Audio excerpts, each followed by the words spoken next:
ইরানকে শায়েস্তা করতে গিয়ে ট্রাম্পের গদি নিয়ে টানাটানি।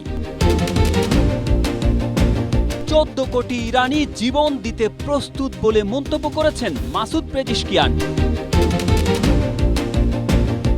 মার্কিন গোপন তথ্য ইরানের হাতে তুলে দিচ্ছে রাশিয়া।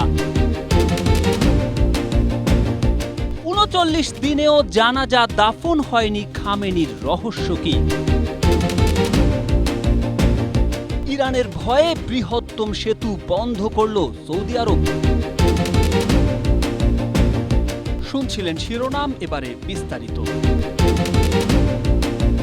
ইরানের ওপর হামলা শুরুর পর বিভিন্ন হুমকি ধামকি দিয়ে এবার উল্টো নিজেই বিপাকে পড়েছেন মার্কিন প্রেসিডেন্ট ডোনাল্ড ট্রাম্প। যুক্তরাষ্ট্রের ৩০ বছরের দম্ভকে ইরান মাত্র ৩০ মিনিটেই চুরমার করে দেয় খোদ আমেরিকার ভেতরেই ট্রাম্পকে সরানোর ডাক উঠেছে। দেশটির আইন প্রণেতারা এখন সংবিধানের ২৫তম সংশোধনীর প্রয়োগ করে তাকে ক্ষমতাচ্যুত করতে চান।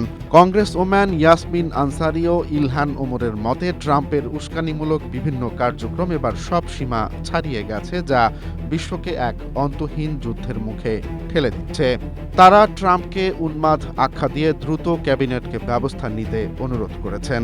এমনকি রিপাবলিকান নেতা জো ওয়ালস ও সিনেটর ক্রিস মার্ফিও মনে করেন দেশের স্বার্থে ডোনাল্ড ট্রাম্পকে এখনই সরানো দরকার। মূলত ইরানের শক্তিমত্তার সামনে ট্রাম্পের হঠকারী সিদ্ধান্তগুলোই এখন তার গদি হারানোর প্রধান কারণ হয়ে উঠেছে। 14 কোটি নাগরিককে এবার নিজের জন্মভূমিকে রক্ষার লড়াইয়ে যোগ দিতে রাস্তায় নেমে আসার ডাক দিয়েছেন ইরানের প্রেসিডেন্ট মাসুদ পেজেশকিয়ান।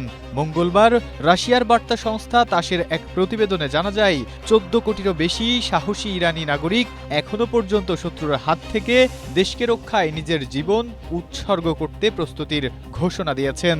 কোনো কারণে যদি যুদ্ধ পরিস্থিতির অবনতি হয় বা খারাপ কোনো কিছু ঘটে, তবে সবাইকে ঐক্যবদ্ধ থাকার আহ্বান জানিয়েছেন তিনি। এ সময় সমন্বিত ইরানি হামলায় শত্রুদের ধ্বংস করে দেওয়া হবে বলেও হুঁশিয়ারি দেন তিনি। মধ্যপ্রাচ্যে মার্কিন যুক্তরাষ্ট্র ও তার সহযোগীদের গুরুত্বপূর্ণ সব কৌশলগত অবস্থান ও চলাচলের আগাম গোয়েন্দা তথ্য এবার ইরানের হাতে। আর এসব গুরুত্বপূর্ণ রিয়েল টাইম ডাটা দিয়ে তাদের সহায়তা করছে যুক্তরাষ্ট্রের চিরশত্রু রাশিয়া।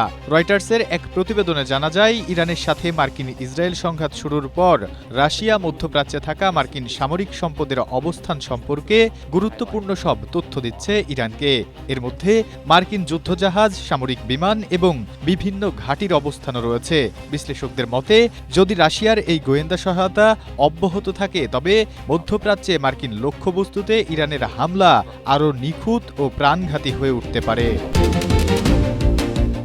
ইসরায়েল ও যুক্তরাষ্ট্র যৌথভাবে ইরানে বিমান হামলা শুরুর পর ২৮ ফেব্রুয়ারি নিজ বাড়িতে নিহত হন ইরানের সর্বোচ্চ নেতা আয়াতুল্লাহ আলী খামেনি। মৃত্যুর ৩৯ দিন পার হলেও এখনও তার জানাজা বা দাফন সম্পন্ন হয়নি। ইরান সরকার জানিয়েছে প্রচণ্ড ভিড় সামলানো এবং নিরাপত্তার খাতিরে জানাজা অনুষ্ঠান আপাতত স্থগিত রাখা হয়েছে। তবে সিয়া রীতি অনুযায়ী দ্রুত দাফনের নিয়ম থাকলেও এই বিলম্ব নিয়ে সাধারণ মানুষের মনে নানা প্রশ্ন উঠেছে। এদিকে খামেনির মৃত্যুর পর তার ছেলে মোস্তফা খামেনি দায়িত্ব নিলেও তিনি বর্তমানে গুরুতর অসুস্থ হয়ে কোম শহরে চিকিৎসাধীন রয়েছেন বলে জানিয়েছে মার্কিন যুক্তরাষ্ট্র। তাদের গোয়েন্দা রিপোর্ট বলছে হামলা এড়াতে খামেনির মরদেহ গোপনে কোমে দাফনের প্রস্তুতি চলছে। ১৯৮৯ সালে আয়াতুল্লাহ রুহুল্লাহ খামেনির দাফনের সময়কার বিশৃঙ্খলা এড়াতে এবার অত্যন্ত সতর্কতা অবলম্বন করছে দেশটির প্রশাসন। তবে ঠিক কবে তার শেষ বিদায় সম্পন্ন হবে তা নিয়ে এখনও রহস্য রয়ে গেছে।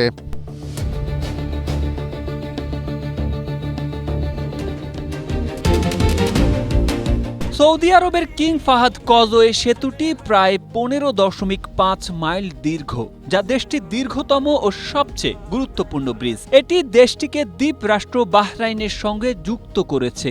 কিন্তু ইরানের হামলার ভয়ে এই সেতুটি বন্ধ করে দিয়েছে সৌদি আরব। মিডল ইস্ট আইয়ের প্রতিবেদনে বলা হয়, ইরান সৌদির তেল সমৃদ্ধ পূর্বাঞ্চলে ক্ষেপণাস্ত্র নিক্ষেপ করার পর মঙ্গলবার দেশটি বাহরাইনের সঙ্গে সংযোগকারী একমাত্র সড়কটি বন্ধ করে দিয়েছে।